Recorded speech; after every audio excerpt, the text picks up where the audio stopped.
Well, welcome everybody to another episode of our Continence Chat podcast. We're really excited to dig into international guests this morning. We're actually going to be speaking with Prerna Raman, who is calling in from India and who also has ties in the US. She is a co-founder with Circle Health.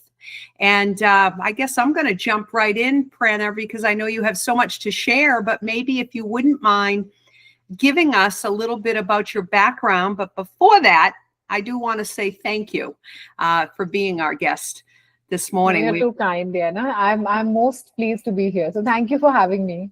Super, super. What time is it in India right now? It's about 8:30 in the evening. Wow.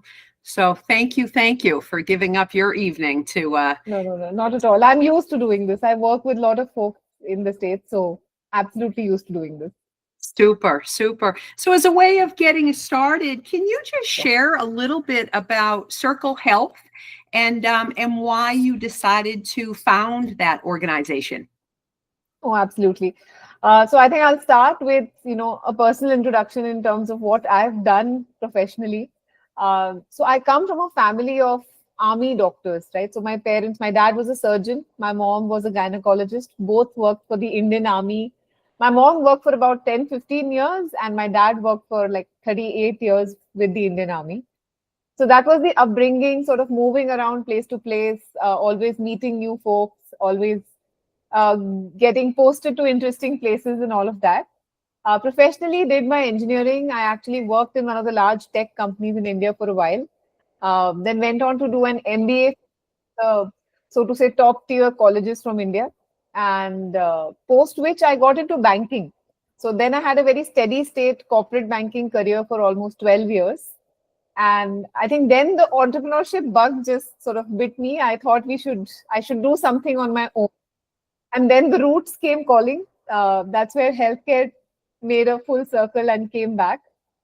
And even within healthcare, right? Like it's, of course, if you look at India, there is no concept of value-based care. It's still 100% fee-for-service market. Me and my co-founder, Chatty, we call him his Chaitanya actually, but yeah, easy to pronounce Chatty. So Chatty and I have known each other for a really long time. His dad was a doctor in the army. We literally were posted together in a couple of places, even as kids. So we've known each other that long. And because we were exposed to that healthcare ecosystem, the commercial healthcare ecosystem never seemed right. It always felt like there's a lot of incentive to overprescribe, overtreat. And then we got exposed a little bit to the entire value based care thought process, the accountable care thought process. And we thought that was really interesting. So, with really big dreams of creating India's first accountable care organization, we started Circle Health about 4 years back. Um, I think we've done a decent job at it because we work in India across almost 100 plus employers, and we essentially help their teams stay healthy. And the way we do this is through, personalized health coaching programs, care coordination for all health episodes, so that you don't end up getting unnecessarily pushed for a hospitalization that you don't need, or a surgery that you may not need. So it's been sort of that framework across India and Philippines for almost 3.5 years. And I would say last 8 or 9 months, we've been operating in the US. US has been a much more welcoming market to the whole idea of coordinating care, right? I think you guys are years, decades ahead in terms of thought process around how to manage healthcare costs. And therefore, if you kind of compare the two ecosystems also, you'll find that US does have a strong sort of workflow around value-based care seeping across, I would say, all forms of healthcare. And US healthcare is not one thing, right? It's a really complex ecosystem. But whether you look at large hospital and health systems, or you look at a small skilled nursing facility, or even an assisted living facility like we spoke about, everyone today is talking about how do I improve long-term health outcomes for my people. And the way to do it is to proactively manage health for folks in between episodic visits, right? That's literally the only way. And that's how we moved around to working in the US. So in the US today, we work with physician practice that go into skilled nursing facilities or into assisted living facilities and essentially deliver regular episodic visits. But along with there, because most payers in the US, whether it's Medicare or even commercial insurance payers like a United Health or a Cigna, they actually incentivize physicians to take proactive care coordination for their patients who are eligible for it. We are helping the physicians run these programs, right? So we help from a technology perspective.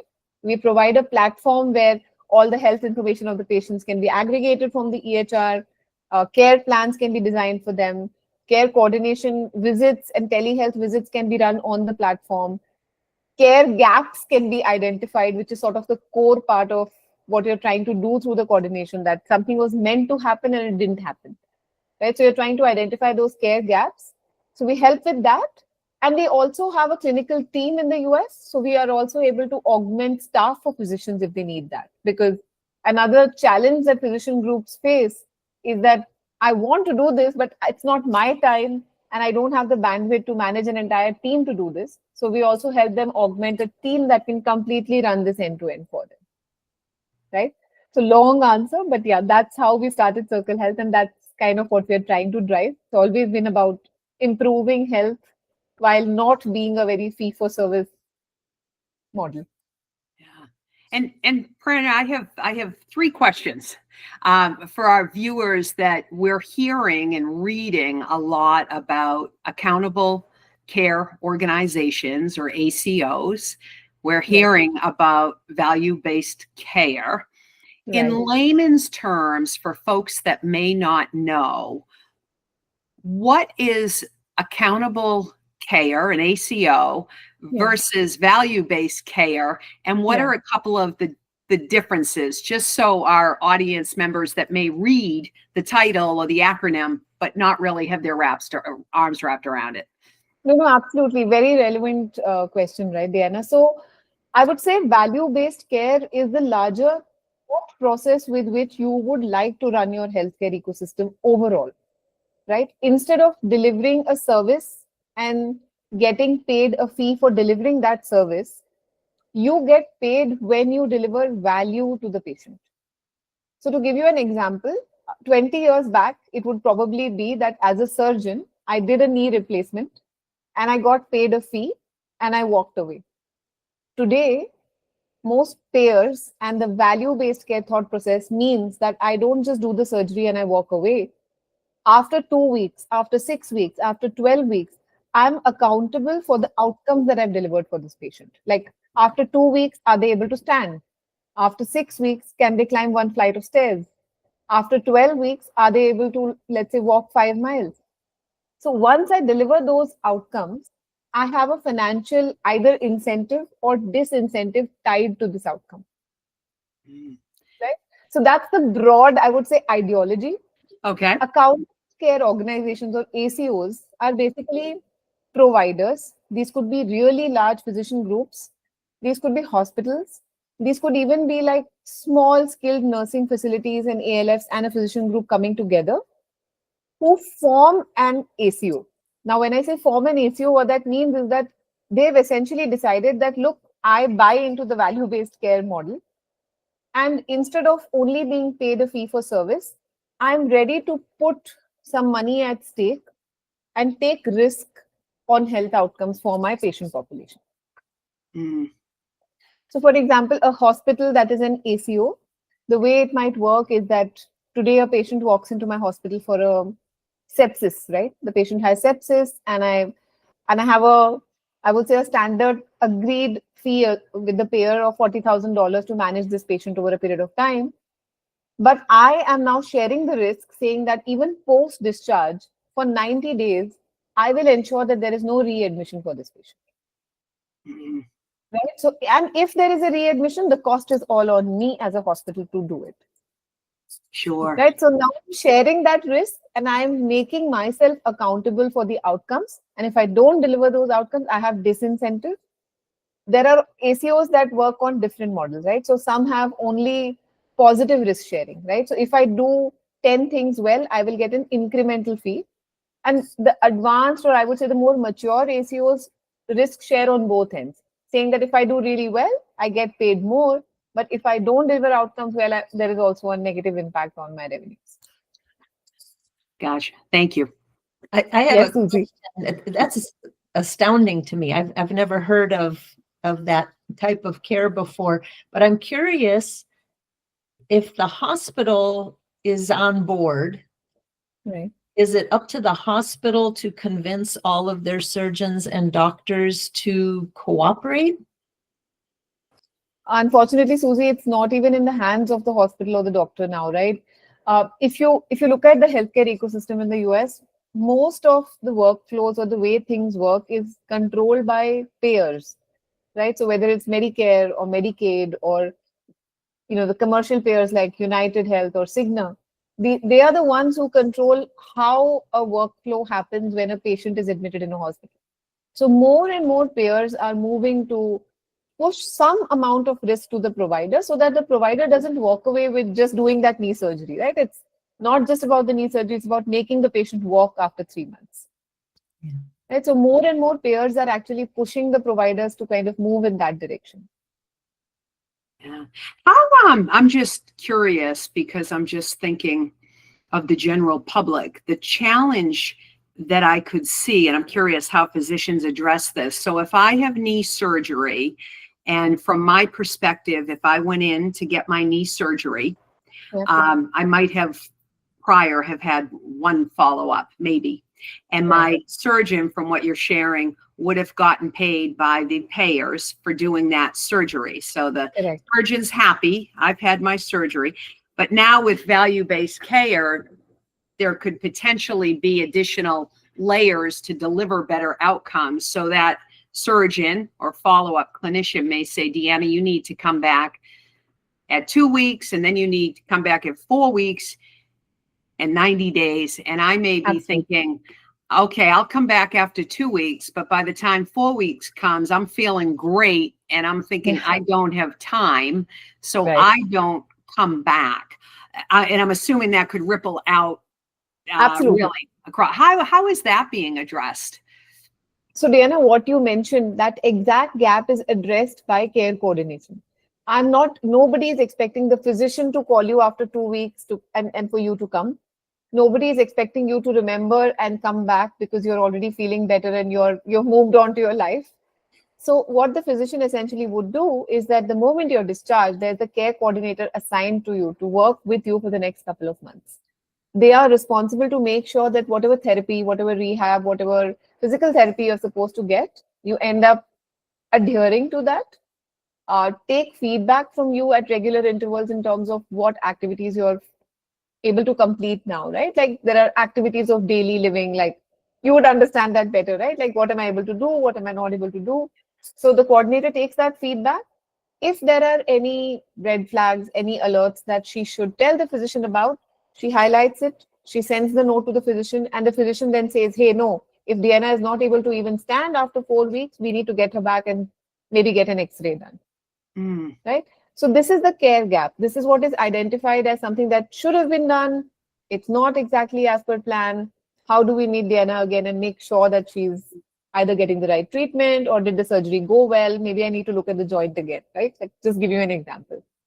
Yeah. And that's where, to me, we have a lot of common ground, because that's where education to everyone would come into play big time. Of it makes more sense for you to have a better outcome to come back and follow the process versus. So whatever we spoke about, right? That's absolutely aligned with value-based care. So a buyer in a facility who's thinking about what continence product to use, for example, should be thinking about how do I avoid number of admissions or readmissions in the next 12 months for this patient pool, rather than thinking about which is the cheapest product that I have today that I can just procure, right? So it ties into the value-based care thought process very well, Diana, to look at so many other outcomes. And we spoke about fall risk, I remember sepsis and infection risk, and like so many other related things, bed sores, right? Like there are so many impacts of one simple product. If they're not realizing that, then it is for us to drive that realization. Yeah. And I think it's about being, which you and I have spoken about in the past, being proactive versus reactive when it comes to chronic conditions and just aging in general, and better health and better outcomes. Absolutely. Yeah. So I have another question for you. Mm. I was told by someone, and I'm curious if this is true because I found it fascinating. I know there are some cultural differences between all countries. Yeah. In India, is it true that if I were a woman and I needed care, whether it's home care, whether I'm in a long-term care uh, community or the hospital, that I would only have my care provided by a woman because I'm a woman, and if I was a male, it would only be by a male? That's absolutely true. So I don't know if it's a social thing, cultural thing, but especially in home care settings, right? How do I put this? So look, other family members may not be comfortable with, let's say, a senior woman getting cared for by a male caretaker because, I mean, literally, they may suspect that he might have other intentions, Sure. right? And I don't know if that never happens in other countries, but unfortunately, there have been incidents, right? People have gone through episodes that don't make this entire sort of thought very pleasant. But the truth is that so for example, even God forbid, if I had my parent or grandparent with me, if it was my grandfather, I would get a male caretaker, and if it was my grandmom, I would get a female caretaker. We also don't have staffing issues, right? So we do have that choice to say that, hey, I want a female caretaker. If I just wanted a nursing staff and I didn't have that choice, I would probably not be able to make that choice. I think in the US, one of the bigger issues is that most facilities we talk about are severely understaffed. Staffing is an issue, attrition is an issue.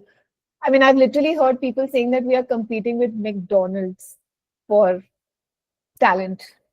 Yeah, that is true, unfortunately. Well, here in the US, I mean, this to me could be the biggest aha moment of this episode. Susie, you can weigh in a minute. I had not known this to be true, and I wonder in senior living communities, for example, I picture that someone who may have been born, raised in India, they Yes. move over to the US in their 50s or 60s. Maybe, unfortunately, they may develop early onset dementia, and maybe for Yes. varied reasons, they end up transitioning to live in a community. And I Yeah. question whether there's even awareness as a starting point to ask that question. It's such a big cultural difference that is that question even being considered or asked, and then do they have the staff To to actually fulfill accommodate? if they have a requirement. Yeah. Yeah, I just find I found that to be, I never had any idea about that. And I would think for that family and that loved one, um, because that could be very scary for a person who's now found a new home, but to boot, they're out of their element of now there's a Oh, male. completely hear you. So, and I feel it's different, right? Like if this person had moved there in when they were younger. So, I mean, some of the examples from my own family, I've had folks migrate in their 20s and 30s, and they've spent 50 years in the US.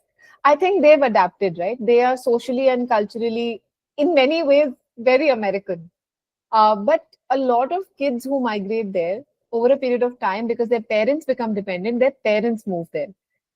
And then, if the parent is facing a situation like this, they aren't able to manage them at home and they are forced to put them in a facility, right? Firstly, in our country, putting in a facility itself is a big socio-cultural choice, right? Like most people would expect their kids to look after them at home. Even if the quality of care that can be delivered in a specialized facility is better, there is a social taboo to doing that in some ways. So if a family like that happens to do this for their parents in the US, the parents would definitely have to cross certain barriers to accept that as a female, I have a male caretaker because there is no other option, and then I have to kind of accept and get used to it. Yeah. Well, I think, Deanna, you and I, that was a new thought to us. We had never heard of that protocol being in place, and we've worked with many skilled nursing communities and senior housing personnel, and that has never come up. So I'm wondering, Right, Indian sensibilities. How about, let's say, other countries, right? Like, you have a lot of Asian folks. You have, I mean, in the US, you have a lot of migrant folks, and you have people from Asia. I would say South America. So, and I'm sure sensibilities do vary from place to place. So, have you heard this from anybody else as well?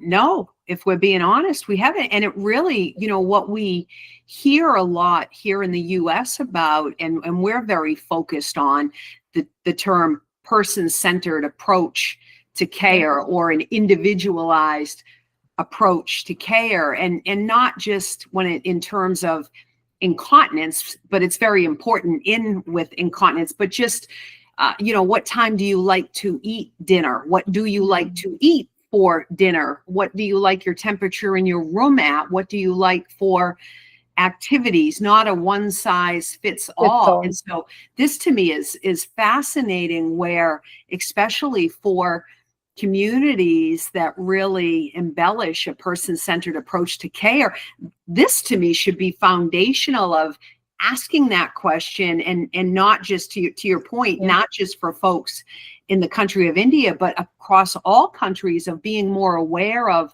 cultural differences. Because Susie, I mean, would you agree we can't be the only two that just had an aha moment, right?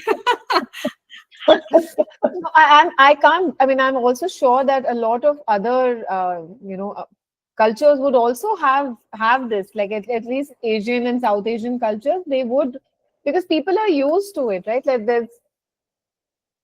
I don't know. I think the upbringing is in that way that I'm sure, let's say, Korean folks or Chinese folks at times would have those sensibilities that may conflict with American sensibilities in some way. Yeah. It's just, it was fascinating, to us. So what if you could pick one of now this was already one, so it was already named, that we just talked about, but a second one, what would be one big difference that you see with how care is delivered in the US versus how care is delivered in India? Yeah. So my limited understanding of the US till now, and of course a little more personal and professional understanding of India, I think families are very, very deeply involved in India. So we are accountable, we continue to be responsible, and even if we have a lot of support and professional help available, I think the extent to which families continue to be deeply involved in care of a senior is a little different from what I've seen in the US. And I'm truly not saying one is better than the other, because even having that kind of involvement can get, overbearing on the caregiver. While I think the US is a lot more professionally run, most facilities are super regulated. So I know that if I'm putting somebody in a particular facility, what is the bare minimum expectations that I can warrant for their care. In India, even if I'm putting somebody in a facility, unfortunately, there are no star ratings, there are no HEDIS ratings, there are no standard markers, government regulations to ensure that a particular facility is providing care at a certain level. So these are the two major differences: family involvement and severe lack of regulation versus heavy regulation, I think, in the US. Yeah. What kind of feedback do you get, Prerna, from your members? Okay. So Susie, so our members are basically the patients, right? So, and a lot of them are quite old, right? Like a lot of them are 75 plus, 80 plus, 85 plus, even 90 plus at times. So for them, I feel that a coordinator sometimes speaking to them, it is 50% about the clinical help that they might get, and 50% honestly, it is about having somebody who is literally checking in on them and having a human being who's speaking to them every 2 weeks and who actually genuinely shows care and concern and understands everything from not just their health concerns, but overall how they're doing, what are the gaps that they feel in their overall care, and I would say flourishing, right? And what the system can do to make it better for them. So just that, I think that feeling of being cared for is something that the patients really love. From the facility operators, I think we get a lot more very positive feedback, because facility operators have several times not even realized the kind of gaps in care that happen unless somebody highlights it. So again, I'll give you some examples, right? So for example, a patient is in a sniff. A doctor walks in, looks at the patient and says that, okay, this patient needs to get in touch with a speech therapist, and maybe they need to have a wound care done for a particular wound twice a week. And then 3 weeks have passed, and our care coordinators speak to this patient and realize that um, wound care has happened only once a week, and no speech therapist has ever met this patient. Now, when this is highlighted to the facility operator, the director of nursing there, it's it's a super green flag for them, right? Because these are areas they can directly impact. And even though there is no financial incentive today for a facility operator, there are huge incentives when it comes to making sure that their patients don't end up with readmissions. Their patients end up spending as little time in the sniff so that they can go back to home care as soon as possible. So those metrics get significantly impacted positively if we are able to identify these care gaps and highlight it to them. So we have heard very positive feedback from the clinical staff and the operators at the facilities, frankly. Mhm.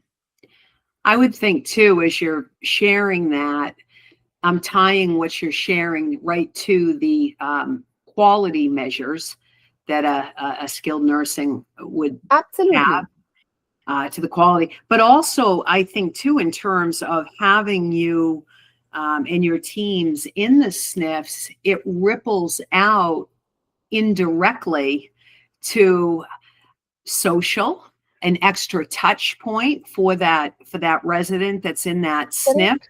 And I would think too, even I'm big on the little things can become the big things, but even with there's such a staffing crisis here in the U.S. when it comes to caregivers or CNAs in the SNFs, but even having a doctor or a team member that's has touch points, it could be something as simple as you realize while you're in there that this particular resident wants a glass of water, right? This is terrible, maybe a terrible example, but something so simple, but your hands are on it to take care of it. Hey, that I can handle, right? I can, help out. But the little things, I would think just an extra touch point that I would think the skilled nursing would be very welcoming. And you mentioned it that the U.S. is welcoming. Why not, right? Yeah, no, absolutely. So, and I think, look, the staff in the skilled nursing is struggling to do the urgent, critical, work. So I don't think it's fair to ask of them that, they are actually able to go to every patient every 15 days and check in to say, how is everything going? The doctor had asked you to do ABC, because they're always also dealing with a constant flow of new patients who are high acuity patients. So you're also dealing with urgent and important tasks that need to be completed right now. And this sort of augmentation of folks, as well as, frankly, the technology that enables you to do this a little more efficiently, right? So, for example, the platform will pull out data from the EHR. It'll read what the doctor recommended. It'll read the actions taken post that from the doctor notes and identify what's not done, what's done, so that when the coordinator is speaking, she actually has like hands-on information. She's not having to manually kind of go through everything and check. So all of that also helps drive this a little more efficiently. And our entire aim with the product also, Diana and Susie, is that give as much time to the coordinator to be human, to be able to talk and build that relationship, and take away her time from the reading data, figuring out where is the gap, so that the system can give that to her while she can actually spend more time collaborating or talking to the patient and getting softer, subjective inputs from them. Yeah, that makes a whole lot of sense. I love that you said the human factor, because I think it's critical, especially for older adults. It's very, very critical to have that Very much. approach. So, what would you want skilled nursing facilities that might be listening to this podcast to know about Circle Health first and foremost? So as a team, as a product, everything is designed to actually help you deliver health outcomes for your patients. And in the bargain, if your physicians do better, if your patients do better, if your facility ratings improve, it's great. But I think end of the day for us, the final person who we are invested in is the patient who's at the facility. Wonderful. I just came back from a conference, and one of the biggest takeaways that I've seen is the shift. Not my background's in healthcare, and so value-based care has been creeping up on the healthcare side for years. And I used to work with a team of radiologists who used to be fee-for-service, and so I saw that transition with ACOs and VBCs. Oh, you have? Okay. Go for it. Okay. But in senior living, that to me is fascinating too, where this was the first time at a conference that I sat in on sessions, multiple sessions, with the focus value-based care and proactive versus reactive. So Susie and I and my teammates and other teammates that were at the sessions were jumping up and down saying, yes, finally, word is spreading that all of this makes sense as people age longer with more chronic conditions. And they are the most vulnerable population, right? Like they should be the first ones, they're the lowest hanging fruit to address in that sense. But I think we've been doing it in a lot of other ways, but the most sensitive part of the population, probably we are addressing it a little later in the day. Yeah, yeah. You are bringing it back to giving the patients a human to help them navigate the apps. And it's all coming together, what I can tell from looking at your website and different things, and then hearing your story, it's bringing us back to the core of person-centered care, making sure the patient is healthy, making sure people are accountable and they're not being over-medicated or they're not having unnecessary surgeries. And I just want to thank you for that. I think that's an amazing work and a gift really that you're giving all of us. So thank you. Susie, you're very kind. Thank you so much. But yeah, I mean, Chatty and I have been big believers in the human-led approach in healthcare. So even while operating in India for the last many years, something that people kept asking us again and again was, all corporate wellness folks, like other competitors who operate in this space, they all lead with the app, right? And we always led with the care manager. So it's not been easy, but that's always been the focus. And I think Chatty has been working in hospitals in the leadership team for many years. And I think it was more his belief than even mine that health, end of the day, technology can only be an enabler. Unless there's a personal connect, I'll not come to you when I have a health episode. And the only way to manage people well is when you're able to be their first point of contact when there is a health episode. And they're not going to come to an app, they're going to come to a person. Yeah. Especially when that episode is scary and you have someone who's frightened. They want human connection to help. Yeah. And health episodes are always scary, Diana. I think wherever you are, India or US, if you're having an episode, it's scary for you and your family. Agreed. How do people reach you that may be interested in learning more about your services? So I'm on LinkedIn. We can probably put our website here, and I mean all of us co-founders are also completely available. But we can probably share some contact information along with the podcast with you, Diana, so that can be put out there. Super. We will do that. Well, thank you so much for your time today. I always continue to learn from you, and I definitely want to stay in touch beyond this recording, because I think where you're headed is where our country is headed for sure. So likewise, Diana. Yeah, I hope I'm still easily accessible to you, being able to reach you, because I have a feeling you're going to get very, very, very busy. Thank you so much. Thank you to our viewers. Thank you. Thank you, Susie. Bye-bye. Thank you, Susie. Thanks, Diana. Thank you for having me here. Thank you. Bye-bye. Good day.